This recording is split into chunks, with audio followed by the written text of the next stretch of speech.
योगीलेक लक्षण अंतर्लक्षम बहिर्दृष्टी निमिषोन्मेषवर्जिता.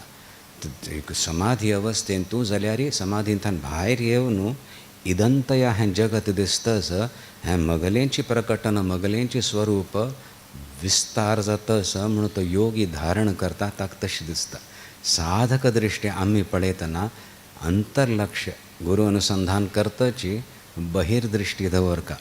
बहिर्दृष्टी म्हटल्यार बुद्धी वापरून मन आनी बुद्धी दिल्या पळय, इंद्रिय दिल्यान ती हें कल ग्रहण करता, ते आत्मा ग्रहण करतात वे. इंद्रिय कल ग्रहण करता कळ्ळें. शब्द स्पर्श रूप रस गंध हें आत्मांत ना, निर्गुण आत्मतत्व. सो इंद्रिय भायरचें सण ग्रहण करता, मन संकल्प विकल्प करता, हें पळोवचें की हें पळोवचें की इत्यादी. बुद्धी स्थिर करून हां हें अशें स म्हूण निर्णय घेता. आनी मागीर कर्मेंद्रियान तें घेवन तातूंत वेवहार कशें करचें म्हूण आमी जीव भावेन सगळो वेवहार करता. ती तशें आसतना लक्ष खंय आंतरीक लक्ष आसता. If you have to attend to something naturally लक्ष आसपाचें. हें पुस्तक वाचका म्हळ्यार आनी खंय लक्ष आसा वाचूं जायना, बरोबर की एक अंतर्मुख जावन वाचूं जायना.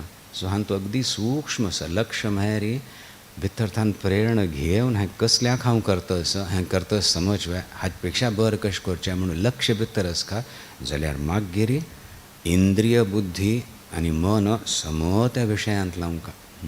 गुरूंगेली अनुमती घेवन हांव येतस and I will attend to this correctly म्हणजे एक धैर्य येवंका. कळतस तावळ सुरक्षित लक्ष अंतर्मुख जावन आशिल्ली मिती गुरूंगेलें अनुसंधान करतस थंय म्हणलेली मिती एक तांतू रसतायमच्या सूर जाता. हो अनुभव जालो जाल्यार आनी एक अनुभव जाल्यार आनी एक कले कनेक्शनच की आत्मतत्व सचे दुर्या तें स्वप्न जागृत स्वप्न सुषुप्तींतू आनी ताजे परे जावन आशिल्लें आत्मतत्व ताजे पयलें साधक दृश्ट्या एक अनुस्यूत जावन एक कनेक्शन केलें तें जस्ट अनुभव.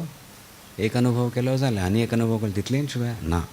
अनुस्यूत जावन निरंतर तें एक मंत्र माध्यमान अनुस्मरणान गुरु अनुसंधान जाता आसता. गुरू एक प्रचंड शक्ती आपणाली इश्ट देवताल करा ती खंयचे आमी गुरू म्हणटा ती बोध दिमच्याकच आयली ती शक्ती म्हणून ताजें अनुसंधान जाता आसता. तावळ एक रसतायमच्या सूर जाता आनी बाहेरची परिस्थिती आसा ते दाखोवन दिता.